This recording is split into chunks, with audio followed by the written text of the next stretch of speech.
Bonjour. Oui, bonjour madame. Aujourd'hui que le Sénégal est un pays producteur de pétrole et de gaz, comment faire pour éviter le piège ou la malédiction du pétrole et du gaz? Le Sénégal a la chance d'avoir découvert du pétrole dans un contexte mondial particulier où la communication, l'accès à l'information et le benchmarking aujourd'hui qui est devenu pratiquement un exercice obligatoire chaque fois qu'une décision stratégique se prend. Et le Sénégal a donc dû profiter de cela pour définir un écosystème qui nous permettra de ne pas tomber justement du mauvais côté de la balance. Cet écosystème consiste principalement à un environnement institutionnel qui a été créé spécifiquement pour gérer cette industrie nouvelle du pétrole, mais aussi pour une vision de politique publique qui avait fait du pétrole et de Petrosen l'élément central, en tout cas pour booster de façon diversifiée les différents acteurs de l'économie. On peut parler de l'agriculture,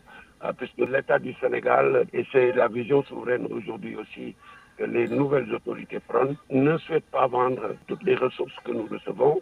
C'était le cas souvent dans bien des pays, mais l'utiliser pour justement transformer son économie, pour s'industrialiser, pour générer de l'énergie à meilleure qualité et moins de coûts, et en même temps, donc, développer des filières porteurs de croissance et d'emploi, notamment dans la transformation et donc l'industrialisation par des PME, PMI.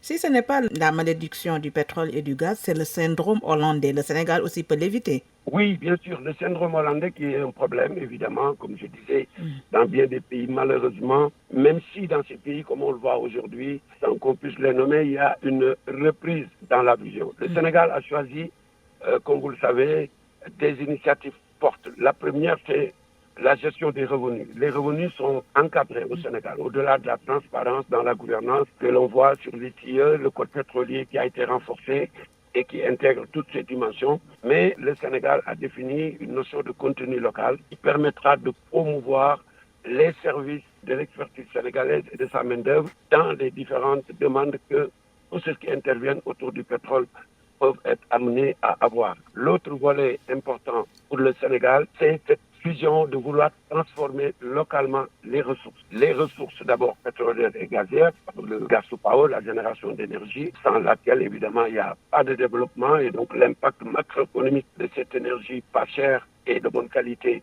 est visible de tout le monde. L'autre élément, c'est l'industrie, la gastro-industrie, donc la pétrochimie, avec tout ce qu'on peut faire comme matière première pour l'industrie pétrochimique, mais aussi la production d'engrais, la transformation de nos ressources phosphatiques en urée, etc., etc.